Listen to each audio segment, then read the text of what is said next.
Good morning on this Sunday as we welcome the light as the days grow longer. We are so glad that you have joined us today. I'm Martha Sinkula, your service leader. Welcome to the Umpqua Unitarian Universalist congregation. And as we continue to meet through recorded services, I know we're all missing the beloved community of in-person. It's important for us to make every effort to stay connected with one another during this physical separation. Please call and check in on people that you know or maybe don't know. Go through the membership list, perhaps, and call. Our speaker today is Reverend Dennis Reynolds. He will be available for an after-sermon Zoom. And as you know, every Sunday check-in begins at 11:15 and conversation is at 11:30. If you want to participate in our after-service discussions and haven't yet used Zoom, Google the Zoom to download the free app and just follow the easy prompts.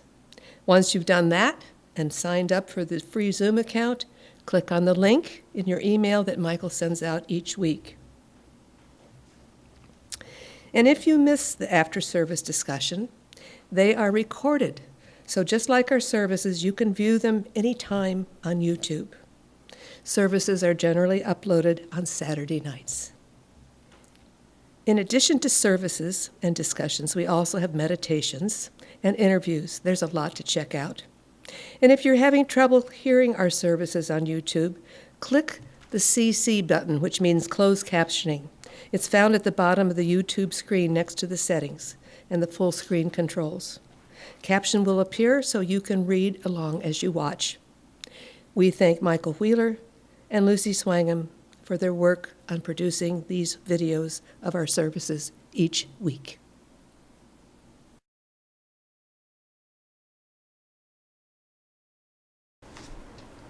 The words for our chalice lighting this morning are from the African-American poet Langston Hughes.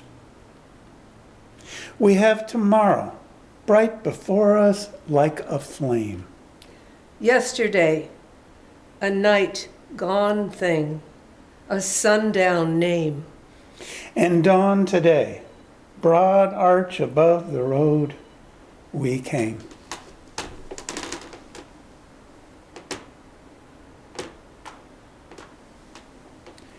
We came.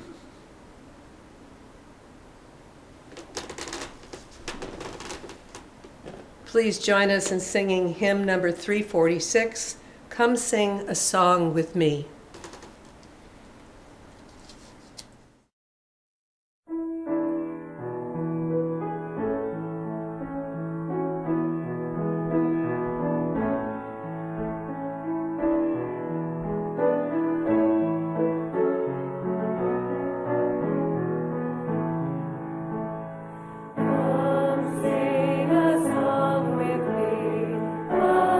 Sing a song with me.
I invite you now into a time of brief meditation. There's some movement involved. It's one I've shared with this congregation before. It's a simple movement. Relax your body. Put your feet in a way that feels comfortable for you. We're going to move primarily with our hands. I invite you to put your hands out open before you, open to whatever may come to you. And as you breathe in, bring whatever comes to you, pain, hope, whatever it may be, to your heart. Hold for a moment, and then exhale and let it go. Again, that's open to receive. Inhale to your heart and hold. Exhale. Let it go. Open. Heart. Let go. Open. Heart. Let go.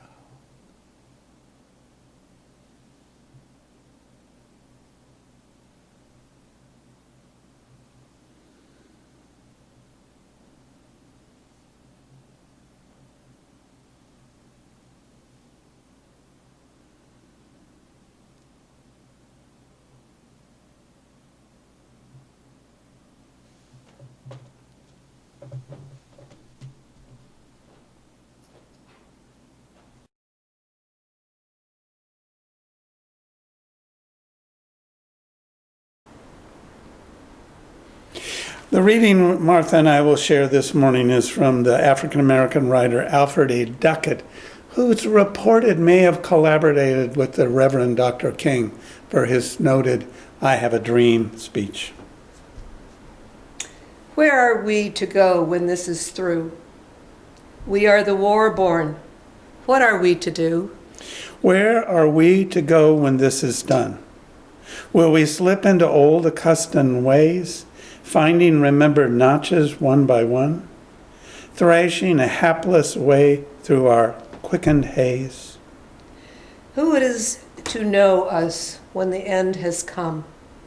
Old friends and families, but could we be strange to the sight and the stricken dumb at visions of some pulsing memory? Who will love us for what we used to be, who now are what we are, bitter or cold? Who is to nurse us with swift subtlety back to the warm and feeling human fold?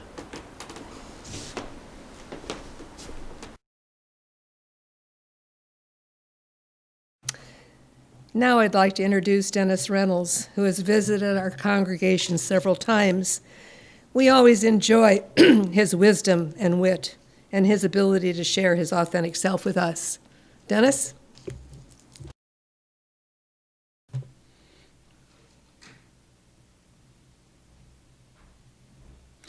Where are we to go when this is through? We are the pandemic worn. What are we to do? Where do we go from here in the face of all we have witnessed over this past month and now this week's tragic and unprecedented storming of the Capitol building? How do we keep on going on, and where are we going? Now, perhaps some of you who read the information and the title of today's sermon beforehand, "Where do we go from here?" are joining us this morning hoping that I will provide definitive answers to such questions. You might be hoping that I will tell you what we collectively should do and what you individually should do or should not do. Well, if you are here this morning expecting such a message, one filled with definitive answers as to absolute truth, and an unambiguous message about right and wrong behavior, you are, my friend, in the wrong church and listening to the wrong minister. As Unitarian Universalists, we are part of a faith that is non-creedal. There is not a creed, a doctrine that we all believe is absolute truth. And there certainly is no belief in ministerial infallibility. Now, some of you may have seen the image I selected to accompany information about this planned sermon. It's a photo of a sidewalk upon which is drawn a wide chalk question mark. At the edge of the frame, we see toes of a pair of black and white tennis shoes, presumably containing the feet of a person who is about to walk ahead and encounter the question mark. I suggest, though, that the wearer of those shoes, particularly if that wearer is a Unitarian Universalist, that person has intentionally stopped to ponder the question. Whatever question one might be facing at the time as an individual or in our shared lives. That's what we UUs do. We ponder and we question. Now, sometimes we laugh at our continuing questioning. It's said that the second best known joke about UUs is Mort Saul's rhetorical question, what do Unitarian Universalists burn on a lawn? A question mark. Now, I did say that's the second most well-known UU joke.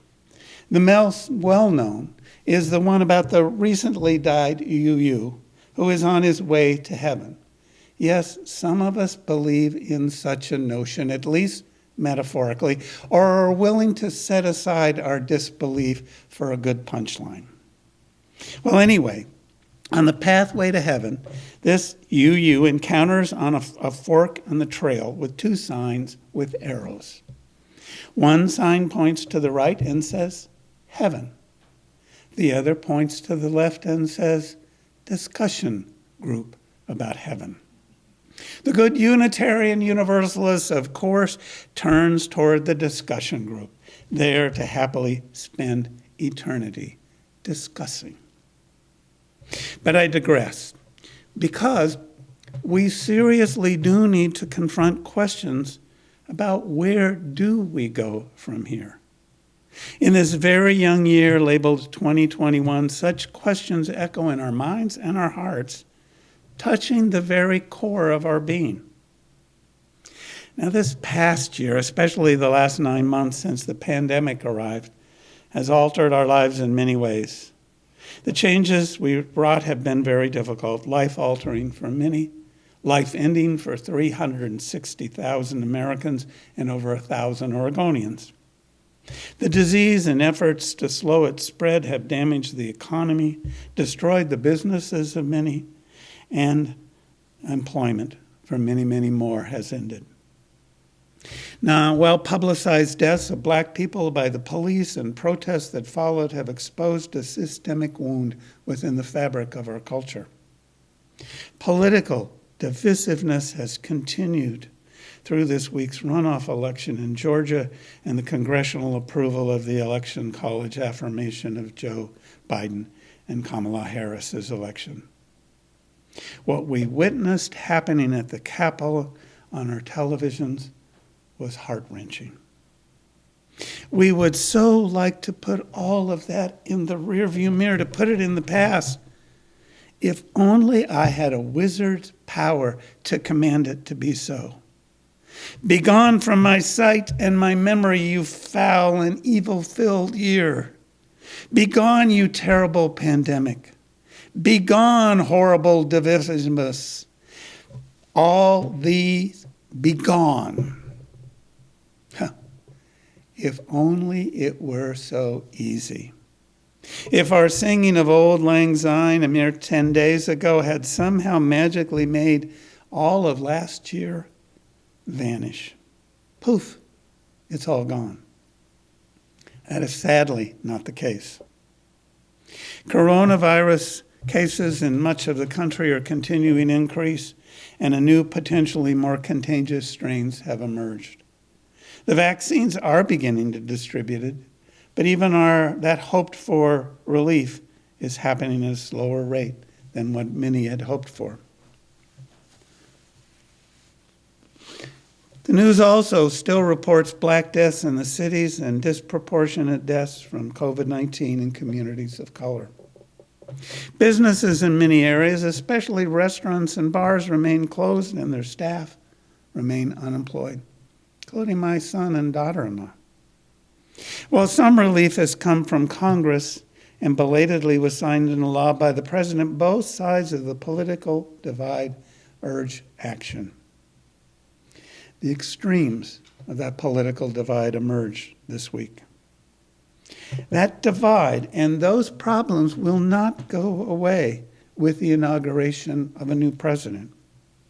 Joe Biden is not a wizard, and he cannot, as much as he might want to, simply say, poof, it's all better.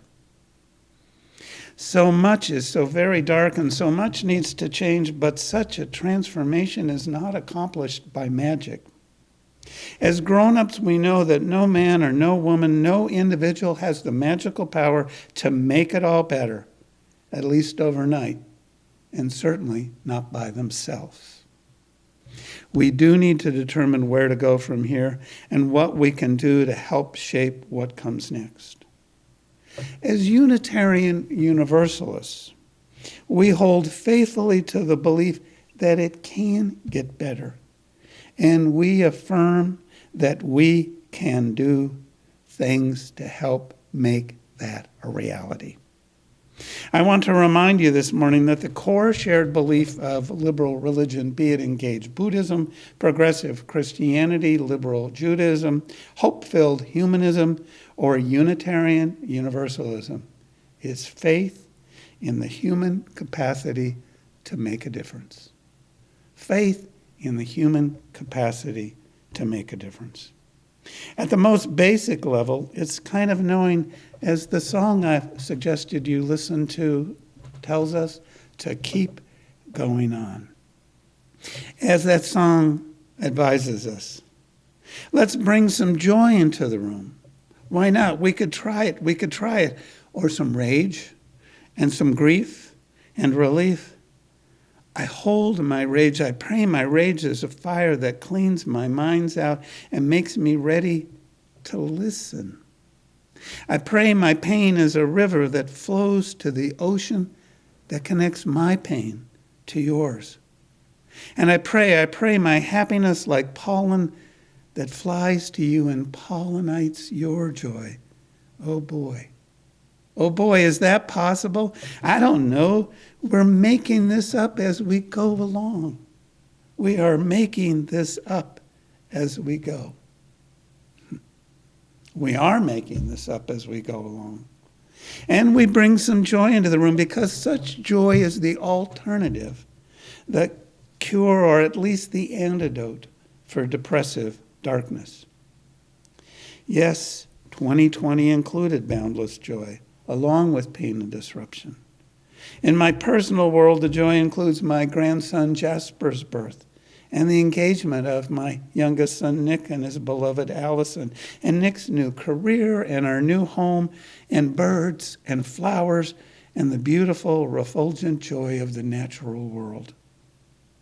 My joy also includes my continuing connection at a distance and virtually via Zoom and other technologies with people who share my hope-filled faith in a better tomorrow and the conviction that what we do matters. Yes, let's bring the joy into the room, for the joys we experience are the kind of joys we want to expand and make more available to all. We want vaccinations available to all who would want them, and we long for expanded herd immunity that will offer a huge joy-filled sigh of relief to millions. And our hope is that joy will be global. Such beliefs are at the core of the principles of our Unitarian Universalist faith. I would like to suggest that the pathway of where we go from here might be found by deepening our commitment to the core principles of our Unitarian Universalist faith. As Unitarian Universalists, as I noted, we do not subscribe to a shared creed. But we have it covenanted as congregations and as an association to affirm and promote a set of 7 guiding principles. They can offer us guidance as we ponder where do we go from here. In addition to affirming the inherent worth and dignity of every person, those principles call us to seek justice, equity, and compassion in human relations. Our principles are at their core deeply relational. They are about so much more than individual freedoms. We affirm and work to promote the goal of world community with peace, liberty, and justice for all. Yes, for all, recognizing that often means extra effort to assure the well-being of those who have systemically all too often been moved to the margins of our society. Which is why so many Unitarian Universalist congregations, though most are predominantly white, have hung Black Lives Matter signs on our church buildings. It's why we decades ago affirmed gender equality and choice for all and the rights of all to love whom they will and to care for and offer affirmative action on behalf of all life. We are all connected to all. We offer homage to the interdependent web of all existence of which we are part, an admittedly small but very significant part. Significant because human actions have the capacity to alter the world, and we have all too often changed the natural order of things.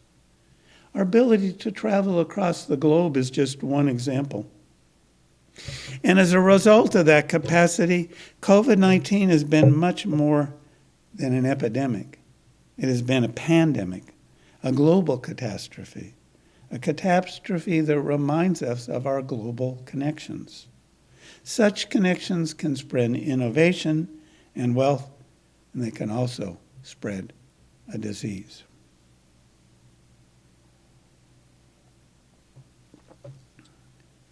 We are connected to and shaped by all life, and even by a tiny entity that is not alive, a virus. The coronavirus replicates itself again and again in a human body, and in turn is passed from one host to another, and another, and another, and on and on. This past year has been profoundly humbling. We have been brought to our knees by a thing we cannot see. Invisible, yet with immense capacity for disruption, harm, and death.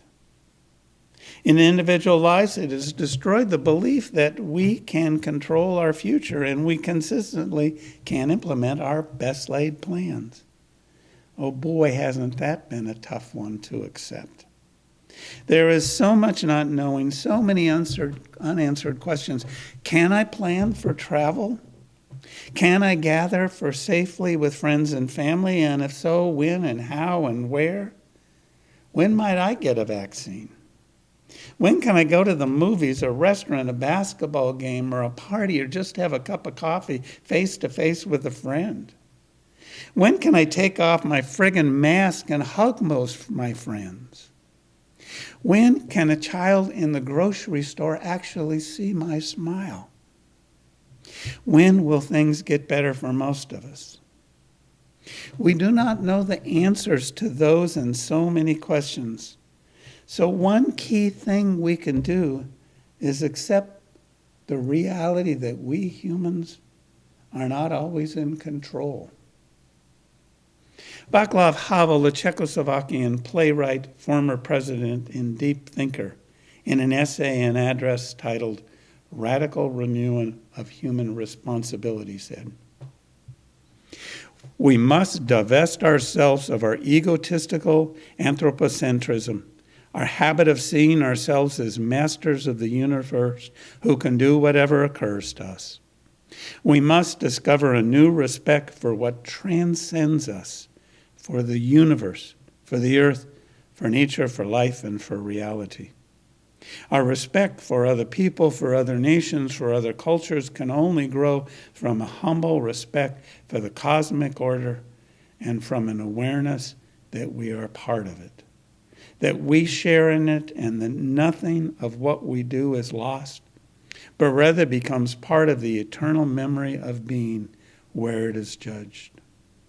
A better alternative of the future of humanity, therefore, clearly lies in imbuing our civilization with a spiritual dimension. It's not just a matter of understanding the multicultural nature and finding inspiration for the creation of a new world of order in the common roots of all cultures. It is also essential that the Euro-American cultural sphere, the one which created this civilization and taught humanity its destructive pride, now return to its own spiritual roots and become an example to the rest of the world in the search for a new humility.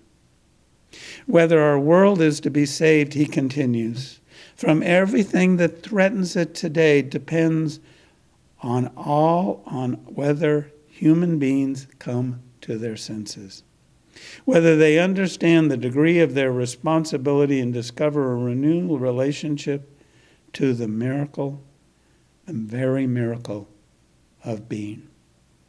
The world is in the hands of us all.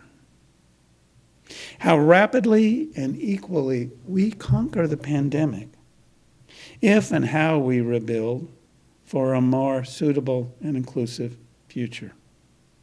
If and how we address the all too persistent reality of the climate crisis will be shaped by our capacity, as Havel described it, to discover a new relationship to the very miracle of being. For the world is in the hands of us all.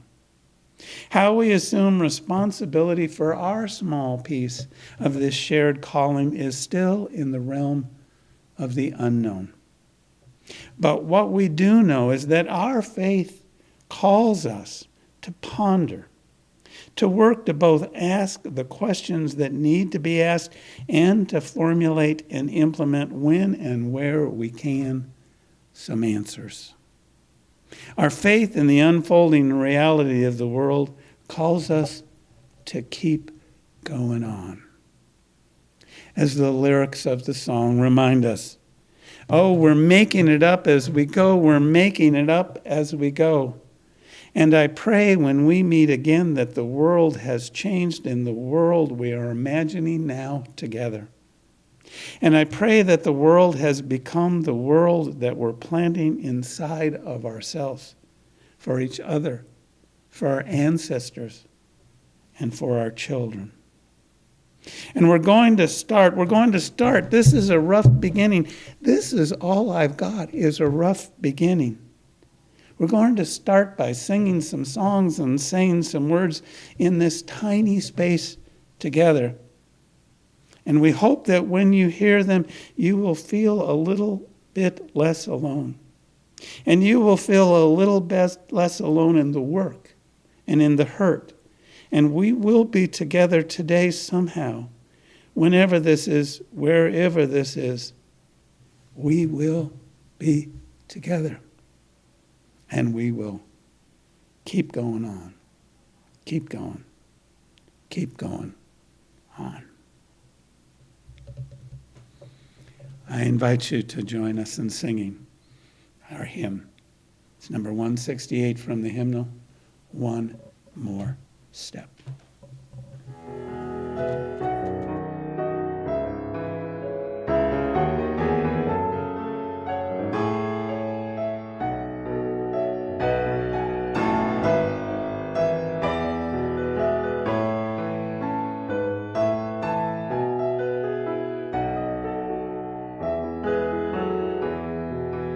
One more step we will take.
The words of our benediction are from Albert Camus.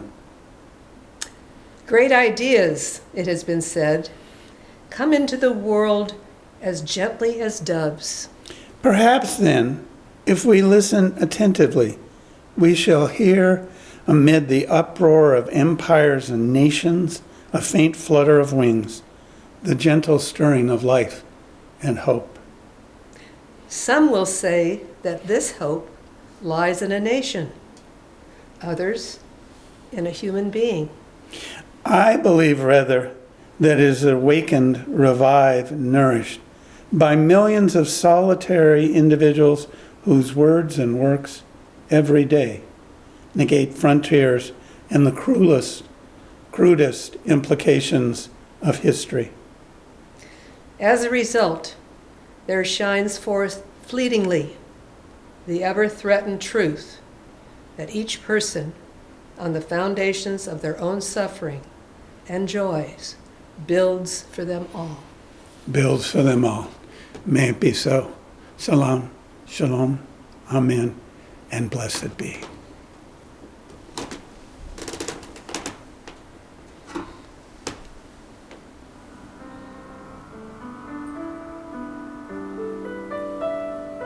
Go lift it up, love bless your way.